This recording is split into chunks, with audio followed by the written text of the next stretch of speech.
ሰላም ቤተሰብ እንግዲህ ዛሬ የምንገኘው በላፍቶ ነው። ዛሬ ይላችሁ የመጣሁትኝ በንፋስ ስልክ ላፍቶ ክፍለ ከተማ እጅግ በጣም ድንቅና ማራኪ ስራዎች ተሰርተዋል። ከነዚህ ውስጥ እንግዲህ ብዙ የኮሪደር ልማቶች አሉ። እጅግ በጣም ውብና የአካባቢ ሰውን እጅግ ሊማርክ ሊማስት በሚችል መልኩ የተሰራ አንዱ የሆነው የኮሪደር ልማት ነው። ይህ የኮሪደር ልማት ካሉት ጥቅሞች አንፃር ምቹ የመኖሪያ ስፍራ፣ ለህፃናት መጫወቻ፣ ንጹህ የወንዝ ዳርቻዎች እንዲሁም ማታ ላይ ቤተሰብ ልጅ ወጣት ሁሉ በሙሉ ወጥቶ ሊናፈስበት በሚችል መልኩ የተሰራ በከተማ ደረጃ ትልቁና ረጅሙ የሆነውን የኮሪደር ልማት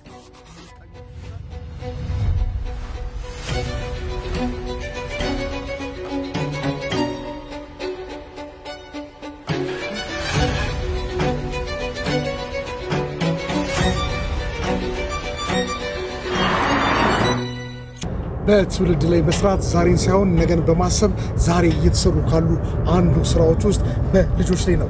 ልጆች መጥተው የሚዝናኑበት አእምሯቸውን ሪፍሬሽ ከሚያደርጉበት አንዱ በኮሪደር ልማት ከተሰሩ ስራዎች ውስጥ ይህ የምታዩት አንዱ ስፍራ ነው። ይህ ስፍራ ላይ ልጆቻችሁን ይዛችሁ መጥታችሁ ማዝናናት፣ ሪፍሬሽ እንዲያደርጉ እንዲጫወቱ ማድረግ የእናንተ ኃላፊነት ነው። እንደ መንግስት ግን እጅግ በጣም ምርጥ ደረጃውን የጠበቀ የኮሪደር ልማት ውስጥ የተሰሩ አንዱ የልጆች መዝናኛ ነው። በዚህ ስራ ላይ ሁላችሁም የራሳችሁን ኃላፊነት በመወጣት ትውልድ ይቀጥላል፣ ስራም ይቀጥላል። በማውራት ሳይሆን በተግባር እያንዳንዱ ስራዎቻችን የሚቀጥሉ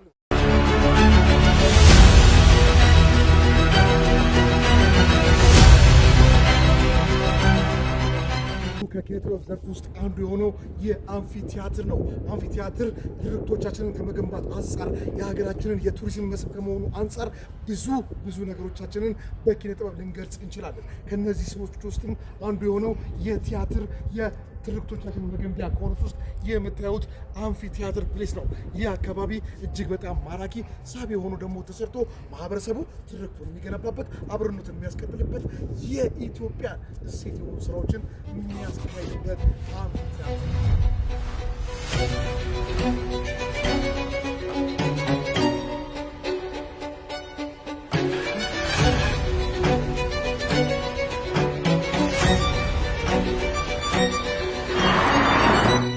ቀደምትነታችንን በሚገልጽ መልኩ ዛሬ በንፋስ ስልክ ላፍቶ ክፍለ ከተማ ላይ ላንድ ኦፍ ኦሪጂን ላፍቶ መብራት በጣም በሚገርም ሁኔታ ላይ ይህ አካባቢ የኢትዮጵያን ከፍታ የኢትዮጵያን ብልጽግና ሊያረጋግጥ በሚችል መልኩ ይህ ፓርክ ተገንብቷል። ይህ ፓርክ ላይ የምታገኙት እያንዳንዷ ነገር እጅግ ጥንቃቄ ተደርጎባት የተሰራች ስትሆን እዚህ ውስጥ የምታገኟቸው እጽዋት በሙሉ ሀገር በቀልና ሀገር በቀል ብቻ ናቸው። ሌላው ቀርቶ የኢትዮጵያን ብሔረሰብን እኩልነትን ማነጻጸር በማይቻልበት መልኩ ሁሉንም እኩል በሚገልጽ መልኩ በምስራቅ፣ በምዕራብ፣ በደቡብ፣ በሰሜን ጭምር የኢትዮጵያን ባህል የኢትዮጵያን እሴት በጠበቀ መልኩ የተሰራ ስፍራ ነው።